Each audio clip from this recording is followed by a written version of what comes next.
మాధవపెద్ది పుణ్యశీల ప్రసాద్ నవలా స్రవంతిలో భాగంగా రాగలహరి తర్వాయి భాగం.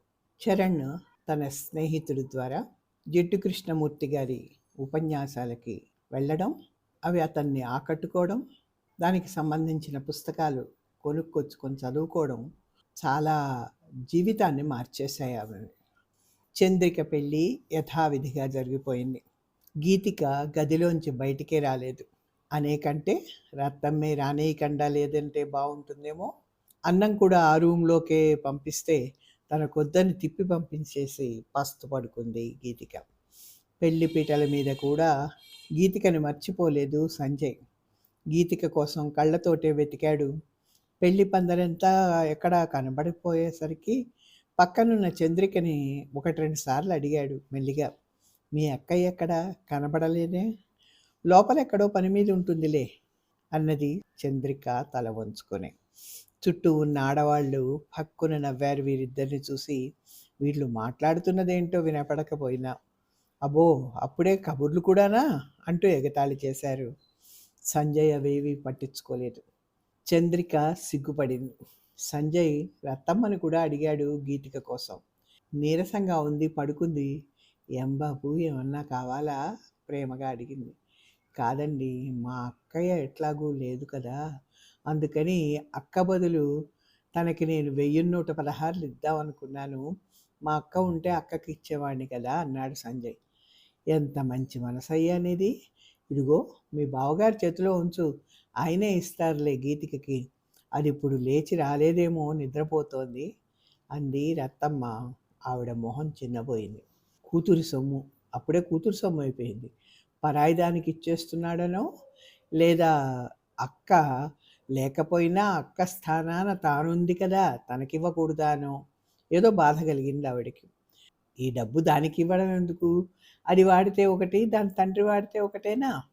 ఇట్లా ఉన్న ఆవిడ ఆలోచనల్ని ఆవిడ భర్త సమర్థించలేదు. పైగా ఆ డబ్బు గీతిక పేరున బ్యాంకులో వేసేశాడు ఆ మర్నాడే. ఆ వార్త విని గింజుకుంది ఆవిడ చాలాసేపు. పెళ్ళైపోయింది. 3 నిద్రలకు వెళ్ళిపోయారు పెళ్లివారు పిల్లని తీసుకొని. అప్పుడు గీతిక ఉన్న గది తలుపు తెరిచింది రత్తమ్మ. ఇంకేం చేస్తావు అన్నట్టు గర్వంగా అహంకారంగా నవ్వింది. గీతిక మనసు భగభగ మండింది రోషంతో. అప్పుడే అనిపించింది గీతికకి ఇంకా వీలైనంత తొందరలో ఇక్కడి నుంచి వెళ్ళిపోవాలి అని. ఈలోగా ఏదో విధంగా తన కాళ్ళ మీద తాను నిలబడే ఉపాయం ఆలోచించాలి. ఎన్నాళ్ళు ఈ పరాధీనపు బతుకు? ఈవిడ పెడుతున్న బాధలు తను భరించలేదు ఇంకా. తండ్రి ఈవిడ మాటలకు ఎదురు చెప్పలేడు. ఏదో ఉపాయం వెతుక్కునేదాకా ఈవిడకి లొంగి ఉండక తప్పదు. ఈవిడతో మంచిగానే ఉండాలి తను. తనకో దారి ఏర్పడేదాకా అట్లా ఉండక తప్పదు. రత్తమ్మకి ఇప్పుడు గీతిక అవసరం ఎంతో ఉంది. పెళ్లి పనులన్నీ ఆ 2 రోజులు గీతిక సహాయం లేకపోవడంతో తనే చేసుకోవడంతో ఆవిడ నడుము విరిగినంత పని అయింది. జలుబు దగ్గు పట్టుకున్నాయి. అరిచి అరిచి గొంతు పోయింది. ఒళ్ళు హూనమైంది. పెళ్ళయ్యాక సర్దాల్సినవి చెయ్యాల్సినవి ఎన్నో ఉంటాయి. చుట్టాలంతా ఎక్కడి వాళ్ళు అక్కడ తప్పుకున్నారు. ఎవరు చేస్తారు ఇవన్నీ? ఎవరు చేస్తారు? ఇంకా తనేమో అడుగు కూడా కలిపే స్థితిలో లేదు. గీతికే శరణ్యం అన్నిటికీ. అందుకే లేని ఆప్యాయతను ఒలకబోస్తూ మాట్లాడడం ప్రారంభించింది ఆవిడ మళ్ళీ గీతికతో. ఆవిడ ధోరణికి గీతికకి అసహ్యం వేసింది. అయినా తనలోని భావాలేవి పైకి వ్యక్తం చేయకుండా మౌనంగా తన పని తను చేసుకుపోసాగింది. అక్కడ 3 నిద్రలు ముగించుకొని ఇక్కడ 3 నిద్రలకు వచ్చారు సంజయ్ చంద్రికలు. రత్తమ్మ ఇప్పుడు గీతికని లోపల పెట్టి తాళం వేయకపోయినా కాస్త భయం మాత్రం కలిగింది. ఇప్పుడు సంజయ్తో ఏం మాట్లాడుతుందో అని. కానీ ఇప్పుడు ఏం మాట్లాడే ఏం ప్రయోజనం, పెళ్ళేమో అయిపోయింది కదా అని తనని తాను సమాధానపరుచుకుంది ఆవిడ. గీతికకు కూడా ఎన్నో అవకాశాలు వచ్చాయి సంజయ్తో మాట్లాడడానికి. కానీ ఏం మాట్లాడలే. ఒక రకమైన నిర్వేదంతో ఉండిపోయింది. తను విన్నదే నిజమని నమ్మకపోతే మావయ్య ఒక్కసారి తననొక్క మాట అడిగి ఉండకూడదు. అబద్ధమేదో నిజమేదో బయటపడేది కదా అనుకుంది పదే పదే. అయినా తను ఇప్పుడు నిజం చెప్పి లాభమే ఉంది. పెళ్ళైపోయింది కదా అని ఊరుకుంది. చంద్రిక, సంజయ్‌లు 3 నిద్రలు ముగించుకొని 16 రోజుల పండగ దాకా ఉండి, ఆ తర్వాత హనీమూన్‌కెళ్ళిపోయారు. రత్తమ్మ వాళ్ళు వెళ్ళిపోయేదాకా హడలిపోతూనే ఉంది. గీతిక మాత్రం తప్పించుకునే తిరిగింది వాళ్ళు వెళ్ళేదాకా. ఆమె మనస్థితి వర్ణనాతీతం. ఆ తర్వాత గీతిక రాజమ్మ ద్వారా కుట్లు, టైలరింగ్ నేర్పించే స్కూలు ఆ దగ్గరలో ఉన్నదని దాని గురించి విన్నది. కుట్లు, అల్లికలు లాంటివి నేర్చుకోవడానికి నిర్ణయించిన గీతిక తండ్రికి చెప్పి ఒప్పించింది దాంట్లో చేరడానికి. రత్తమ్మనే అడిగింది. రత్తమ్మ మొదట ఏదో అడిగింది, ఒప్పుకోలేదు ఓ పట్టాన. ఆ తర్వాత భర్త కూడా చెప్తే కుట్లు, కత్తిరింపుల వల్ల మన ఇంటికి లాభమే కదా అని ఆలోచించి ఒప్పుకుంది. టైలరింగ్ స్కూల్ టైం కూడా ఎంతో వీలుగా ఉండేది. మధ్యాహ్నం పూట ఒక 2 గంటలు ఉండేది. అప్పటికి పనంతా అయిపోయి భోజనాలు కూడా అయిపోయేవి. రత్తమ్మకి హాయిగా ఉంది. గీతిక దాంట్లో చేరినా ఆమె చేసే పనులేవి దెబ్బతినలేదు కదా! గీతికకు కుట్టు క్లాస్‌కి వెళ్ళడం ప్రారంభించాక కాస్త రిలీఫ్‌గా ఉంది మనసుకి. కొందరితో స్నేహం కూడా కలిసింది అక్కడికి వచ్చేవాళ్ళతో. అన్నీ త్వరగా నేర్చుకుంటూ నీట్‌గా కుడుతున్న గీతికంటే టీచర్‌కి కూడా చాలా ఇష్టం కలిగింది. ఆవిడంతట ఆవిడే మిషన్ ఎంబ్రాయిడరీ కూడా మొదలుపెట్టి నేర్పించడం ప్రారంభించింది. "నువ్వు ఊరికే నేర్చుకోవడం కాదమ్మా, ట్రైనింగ్‌కెళ్ళి పరీక్ష కూడా రాసి పాస్ అవ్వాలి. అది నా కోరిక" అని చెప్పింది. గీతిక ఉద్దేశకము అదే. అందుకే శ్రద్ధగా నేర్చుకోసాగింది అన్నీ.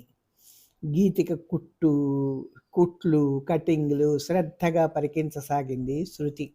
ఒకరోజు గీతిక జాకెట్ కుట్టేసి మెడ, చేతులు హెమ్మింగ్ చేస్తోంది. శృతి వచ్చింది. నీలం సల్వార్ కమీజ్ వేసుకుంది. వాళ్ళ నాన్న కొన్నది వేసుకొని గీతికకి చూపించడానికి వచ్చింది. ఆ డ్రెస్సులో శృతి చాలా ముద్దుగా ఉంది. ఆంటీ, నా డ్రెస్ బాగుందా అని అడిగింది. చాలా బాగుందమ్మా, ముద్దుగా ఉన్నావు అని ముద్దు పెట్టుకుంది. పక్కనే కూర్చున్న రాధిక దారమంతా చిక్కుపడేస్తూ ఆడుకుంటోంది. కాసేపు తను రాధికతో ఆడింది శృతి. చిక్కుపడేసిన దారాన్నంతా సరిచేసి ఉండకు చుట్టింది. తను పాడు చేసిన దారాన్ని సరిగ్గా చుట్టడానికి తన చేతిలోంచి శృతి లాక్కున్నదని ఏడుపు ప్రారంభించింది రాధిక. ఏడుస్తున్న రాధికను ఒళ్ళో వేసుకొని జో కొట్టడం ప్రారంభించింది గీతిక. కుడుతున్న జాకెట్ని పక్కన పెట్టేసింది. అట్లా జో కొడుతూ ఉండగానే రాధిక నిద్రపోయింది. నిద్రపోతున్న రాధికను చూస్తూ అంతవరకు మౌనంగా ఉన్న శృతి ఉన్నట్టుండి, ఆంటీ, చంద్రికక్క ఎన్నాళ్ళకొస్తుంది అని అడిగింది. చంద్రక్క ఇంక రాదమ్మా, అక్కడే ఉంటుంది. వచ్చినా మళ్ళీ వెళ్ళిపోతూనే ఉంటుంది నవ్వింది గీతిక. అక్కడే ఎందుకు ఉండడం? పెళ్ళయిందిగా, ఇంక అక్కడే ఉండాలి. పెళ్ళైతే అక్కడే ఉండాలా? అన్నం తినడం, పడుకోవడం అన్నీ అక్కడేనా?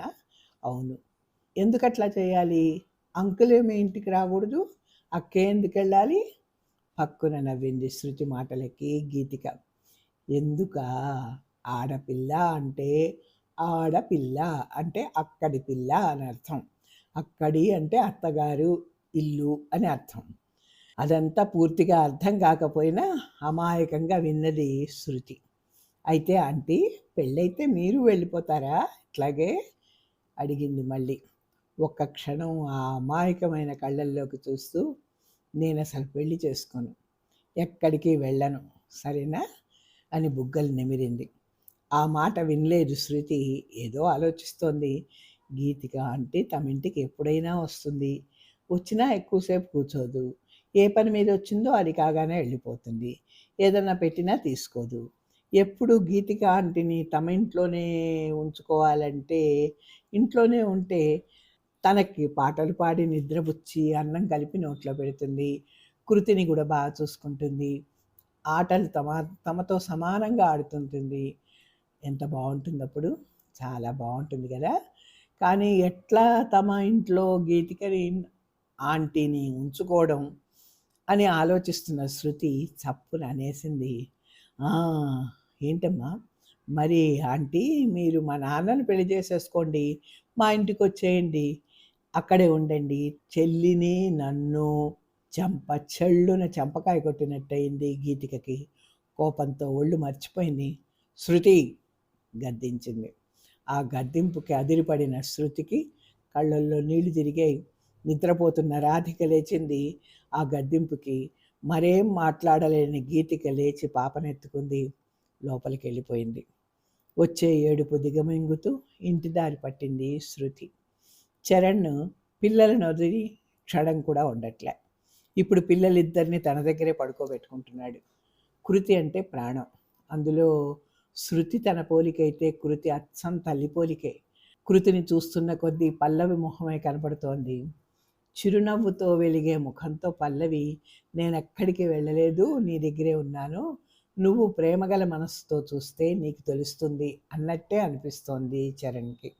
అట్లా అనిపించినప్పుడల్లా కృతిని శృతిని గుండెలకి హత్తుకుంటాడు ప్రేమతో ఆర్తిగా. అన్నం తినేటప్పుడు దగ్గరే ఉంటున్నాడు. నిద్రపోయేటప్పుడు తన పక్కలోనే పడుకొని కథలు కబుర్లు చెప్పి నిద్రపుచ్చుతున్నాడు. అప్పుడు శృతి తండ్రికి తనెన్నో కబుర్లు చెప్తూ ఉంటుంది. తల్లి పోయిన కొత్తల్లో చరణ్ ఎట్లా ప్రవర్తించేవాడో చెప్పేది కథలు కథలుగా. అవన్నీ విని చరణ్ సిగ్గు చెందేవాడు. కానీ పైకేం కనిపించేవాడు కాదు. వారించకుండా అన్నీ వింటూ ఉండేవాడు.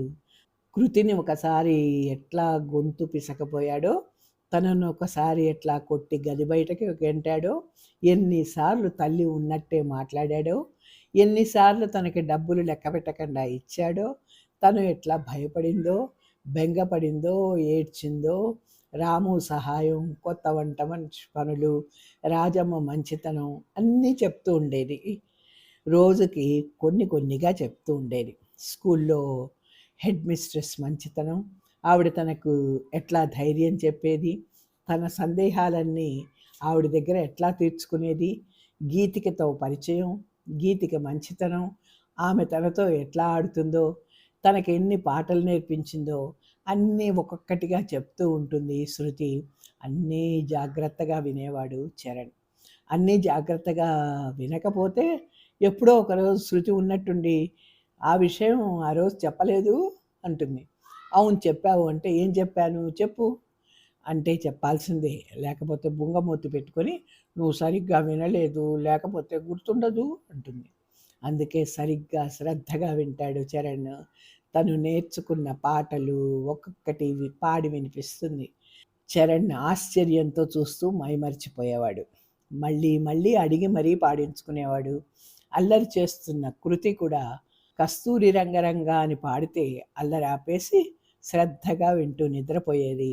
అట్లా పిల్లలిద్దరూ తన పక్కనే పడుకొని నిద్రపోతూ ఉంటే పోయిన మనశ్శాంతి అంతా ఈ మధ్య అప్రయత్నంగా వచ్చినట్టు అనిపిస్తోంది. కృష్ణాజీ కళ్ళు, ఆ కళ్ళల్లో ప్రేమ గుర్తుకొచ్చేవి. ఆ రోజు పడుకున్నప్పుడు శృతి హుషారుగా లేకపోవడం చరణ్ గుర్తించాడు. ఏం చిట్టి తల్లి అట్లా ఉన్నావు, తల నిమురుతూ అడిగాడు. జవాబుగా తండ్రిని పట్టుకొని ఏడ్చింది శృతి. ఏంటమ్మా ఎందుకు ఏడుస్తున్నావు, నాతో చెప్పు, చెప్పవు లాలనగా అడిగాడు. నాన్న, ఆంటీ నన్ను కోప్పడింది. మళ్ళీ ఏడ్చింది. ఏ ఆంటీ అమ్మా? గీతిక ఆంటీ, ఎదురింటి ఆంటీ. ఎప్పుడు ప్రేమగా మాట్లాడే ముద్దు చేసే గీతిక కోపంగా గద్దించేసరికి రోషం ఏడుపు రెండూ వచ్చాయి శృతికి. పిల్లలంటే ఎప్పుడు కోప్పడేవాళ్ళు కోప్పడినా లెక్క చేయరు, ఎప్పుడు ముద్దు చేసేవాళ్ళు ఒక్క మాటన్నా సహించలేరు. అందుకే చాలాసేపటి దాకా అది తలుచుకొని తలుచుకొని ఏడుస్తూనే ఉంది. ఎందుకమ్మా, ఆవిడెందుకు నిన్ను కోప్పడింది సందేహంగా అడిగాడు. వాళ్ళ ఇంటికి వెళ్ళి అల్లరి చేసిందా? అట్లా చేసే పిల్ల కాదే శృతి. ఏమో నాన్న, నేనేం చేయలేదు అంటూ జరిగిన విషయం చెప్పింది. తనన్న మాట చెప్పింది. ఉలిక్కి పడ్డాడు. ఛీ నోర్ముయ్, నోటి వరకు వచ్చిన మాటని అనకుండా తమాయించుకున్నాడు అతి కష్టం మీద. చటుక్కున చరణ్ ముఖం ఎర్రబడింది. చెప్పాల్సింది చెప్పి మౌనంగా ఉండిపోయింది శృతి. అదే ఆలోచిస్తూ చరణ్ కూడా కాసేపు ఏమీ మాట్లాడలేకపోయాడు. ఆ తర్వాత అన్నాడు, అట్లా అనకూడదమ్మా, తప్పు, చాలా తప్పు. తండ్రి తనని సమర్థిస్తాడనుకున్న శృతి నిరాశ చెందింది ఆ మాటతో. రేపు వెళ్ళి ఆవిడకి సారీ చెప్పు, సరేనా తల్లి అడిగాడు పరిచ్ఛానంగా ఏదో ఆలోచిస్తూ. తల ఊపింది శృతి. మరి కాసేపటికి నిద్రపోయింది. ఇక్కడికి ఆపుదాం. తర్వాత భాగం సశేషం.